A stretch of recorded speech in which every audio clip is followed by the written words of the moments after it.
আপোনালোকৰ সংবাদ মাধ্যমৰ বন্ধুগণৰ জৰিয়তে আমি এই কথা এটা সকীয়াই দিওঁ যে চৰকাৰক আৰু ভাৰত চৰকাৰক আমাৰ যিটো ৰেলপথ যিটো অৱৰোধ এইটো স্থগিত ৰখা হোৱা নাই। আমাৰ কেন্দ্ৰৰ নিৰ্দেশনা অনুযায়ী আমাৰ যিটো ভাৰত চৰকাৰে যিটো বাৰ্তা দিছে এই বাৰ্তাটো 7 দিনৰ ভিতৰত আমাৰ যিটো কেএলঅ আৰু কেএনৰ যিটো শান্তি চুক্তিৰ কাৰণে যিটো পিচ ৰেকৰ্ড সেই পিচ ৰেকৰ্ডটো ফলপ্ৰসূ কৰিব আৰু ফলপ্ৰসূ যদি 7 দিনৰ ভিতৰত নকৰে তে পৰৱৰ্তী পৰ্যায়ত আমি ভাৰতীয় অৰ্থনীতিৰ মুদ্ৰাস্ফীতি ৰেলপথ অৱৰোধ আৰু নেশ্যনেল হাইৱে এই দুটা কাৰ্যসূচী আমাৰ চলি যাব আৰু সেইটোৰ কাৰণে আমি প্ৰশাসনৰ কোনো ধৰণৰ যিটো ভ্ৰক্ষেপ নকৰাকৈ আমি গণতান্ত্ৰিকভাৱে আমি আগুৱাই যাম, যিটো নেকি আমাৰ যিটো কোচ ৰাজবংশী জনগোষ্ঠীৰ যিটো নেকি আমাৰ মুখ্য উদ্দেশ্য। আৰু এই ক্ষেত্ৰত আপোনালোকৰ সংবাদ মাধ্যমৰ যোগেদি আমি এটা কথা ৰাইজক আৰু সমূহ জাতীয় প্ৰেমী যিবিলাক ৰাইজ আছে তেওঁলোকক আৰু প্ৰশাসনৰ মানুহ এটা কথা অনুৰোধ কৰোঁ যে কোচ ৰাজবংশী এনেকুৱাটা জাতি, এই জাতিটো বিশ্বৰ ভিতৰত সবচে প্ৰতাৰক হিচাপে গণ্য কৰি আছে প্ৰশাসনে, চৰকাৰে। আৰু এইটো আমি যে তেনেকৈ আগতে যিটো দাবী কৰা এইটো ৰাজ্য নহয়, দাবী কৰি আমি জনজাতিকৰণৰ বিচৰা নাই, কাৰণ এইটো দাবী কৰাটো আমাৰ এটা লক্ষণ হয়। আমি যিটো সাংবিধানিক মৰ্যাদা আমাৰ যে আগতে যিটো কমতাবৰ আছিল সেইটো আমি পুনৰ গঠনহে বিচাৰিছোঁ। আৰু সেইটো লক্ষ্য ৰাখি আমাৰ যিটো জাতীয় নেতা জীৱন সিংহ সংগ্ৰামত গৈছিল আৰু তেওঁলোকক আমন্ত্ৰণ ক্ৰমে ভাৰত চৰকাৰে আনিছিল। আৰু আমিও এনেকুৱা এটা পৰ্যায় দেখা নাই যে কোনো এটা সহস্ৰ সংগ্ৰামীৰ নেতাক আনি পেলাই শান্তি চুক্তিৰ কাৰণে আলোচনা কৰি পেলাই আলোচনা হ'ল, কিন্তু ফলপ্ৰসূ কৰি যিটো বলবৎ কৰা নাই সেইটো আমি খুবেই একদম দুখজনক আৰু ক্ষোভজনক। আৰু সেইটো আমি পৰৱৰ্তী পৰ্যায়ত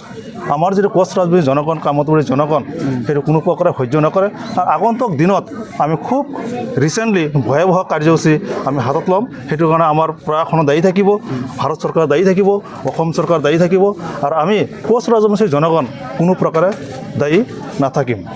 7 দিনৰ সময়সীমা দিয়া আপোনালোকক বান্ধি পেলাই তেওঁলোকে নিৰাময় কৰাৰ প্ৰতিশ্ৰুতি দিছে। 7 দিন এসপ্তাহ পাৰ হৈ যোৱাৰ পিছত যদিহে নহয় কি সিদ্ধান্ত হ'ব পৰৱৰ্তী সময়ত? হয়, তেওঁলোকে ভাৰত চৰকাৰে গৃহ বিভাগে আমাৰ এটা অনাৰ দিছে যে 7 দিনৰ ভিতৰত যাতে পিচ ৰেকৰ্ডৰ বিষয়ে আমাৰ কেন্দ্ৰীয় নেতৃত্ববৰ্গৰ আমাৰ জাতীয় মাটিৰ যে আইকনিক লিডাৰ যিজন নেকি জীৱন সিংহ কোচৰ লগত তেখেতৰ লগত 7 দিনৰ ভিতৰত আলোচনা কৰি আমাৰ যিটো নেকি যিটো নিৰৱচ্ছিন্ন যিটো নেকি প্ৰাপ্য যিটো অধিকাৰ সেইটো ৰাখিব। আৰু যদি নহয় তো মই পৰৱৰ্তী আপোনালোকৰ মাধ্যমৰ যোগেদি জনাওঁ আমাৰ দুটাই কাৰ্যসূচী আছে। এটা হ'ল কি নেশ্যনেল হাইৱে অৱৰোধ আৰু আমাৰ ভাৰত চৰকাৰৰ যিটো নেকি ৰেল বিভাগৰ যিটো নেকি পথ আমি সেইটো স্তব্ধ কৰিম। অসম, বেংগল আৰু বিহাৰ তিনি ৰাজ্যত। হয়, আমি এতিয়া এইটো কথা ক'ব বিচাৰিছোঁ যে যিহেতু আমাৰ 3 ডিচেম্বৰ তাৰিখে আমাৰ যিহেতু 100 ঘণ্টীয়া অনশন আছিল, সেই অনশনৰ স্থলীত আজি আমাৰ যিটো দেখা গৈছে যে অনশনস্থলীত 100 ঘণ্টা পাৰ হৈ গৈছে, কিন্তু এই অনশনস্থলীত চৰকাৰী পক্ষৰ পৰা কোনো ধৰণৰ এজন ব্যক্তি অহা নাই আমাক যে সন্মান দিব, সেইখিনি আমাক যে আজি অনশনকাৰীক যে এটা সন্মান দিব সেইখিনি ব্যক্তি এতিয়ালৈকে অহা নাই। কিন্তু সেই অনশনস্থলীৰ পৰা আমি এটা সিদ্ধান্ত লৈছোঁ যে আজি আমাৰ যিহেতু আমাক সন্মান দিয়া নাই, আমি এই অনশনস্থলীৰ পৰা আমি অনিৰ্দিষ্টকাললৈকে ৰেলপথ মানে কাৰ্যসূচী আমি হাতত লৈছোঁ। সেয়েহে আজি আমি এই ৰেলপথ প্ৰগ্ৰাম হাতত লোৱাৰ কাৰণে যিহেতু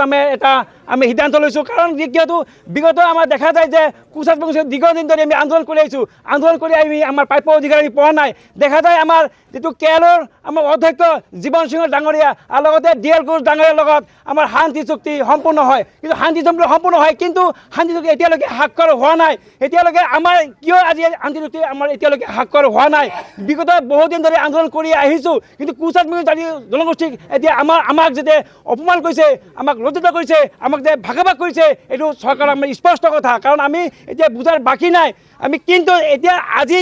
এই আমাৰ সভাস্থলীৰ পৰা আজি আমাৰ যিটো ৰেল আজি সভাস্থলীৰ পৰা মই আজি কেন্দ্ৰ চৰকাৰ আৰু ৰাজ্য চৰকাৰ সকাই দিব বিচাৰিছোঁ যে আমাৰ যিহেতু আমাৰ অনাগত দিনৰ কাৰণে যদি আমাৰ 26ৰ আগত যদি আমাৰ কেন্দ্ৰীয় চৰকাৰে যদি শান্তি চুক্তি আমাৰ সম্পূৰ্ণ নহয়, আমাৰ পিছৰ যদি আমাৰ সম্পূৰ্ণ নহয়, তেতিয়াহ'লে ইয়াতকৈ আমি বৃহত্তৰ আন্দোলন আমি গঢ়ি তুলিবলৈ আমি বাধ্য হ'ম। যিহেতু আজি যদি আমাৰ চৰকাৰে কেন্দ্ৰীয় চৰকাৰে এটা মেছেজ পঠাইছে, যিহেতু আমাৰ একেই মিছৰ এটা মেছেজ পঠাইছে, 1 সপ্তাহৰ ভিতৰতে কেন্দ্ৰীয় চৰকাৰে আমাক এটা টিম এটা KDC আমাক মাতিছে আৰু যিহেতু শান্তি চুক্তি সম্পূৰ্ণ হ'ব বুলি আজি আমাক এটা সুন্দৰ এটা বাৰ্তা দিছে সেইকাৰণে আমি ধন্যবাদ জ্ঞাপন কৰিছোঁ না এইটো কথা মই এটা স্পষ্ট কথা কৈছোঁ যে আমাৰ যিটো আন্দোলন আমি গণতান্ত্ৰিক আন্দোলন কৰিছোঁ কিন্তু আমাৰ গণতান্ত্ৰিক আন্দোলন আমাৰ ভাষা বুজি পোৱা নাই কিন্তু আমাক আজি প্ৰশাসনে আমাৰ অপমান কৰিছে কালি আমাৰ সতীৰ্থসকলক আমাৰ মানে মাৰপিট কৰিবৰ কাৰণে প্ৰশাসনে এতিয়া দ্বিধাবোধ কৰা নাই আমাৰ বেয়া ব্যৱহাৰ কৰিছে প্ৰশাসনক আমি তীব্ৰভাৱে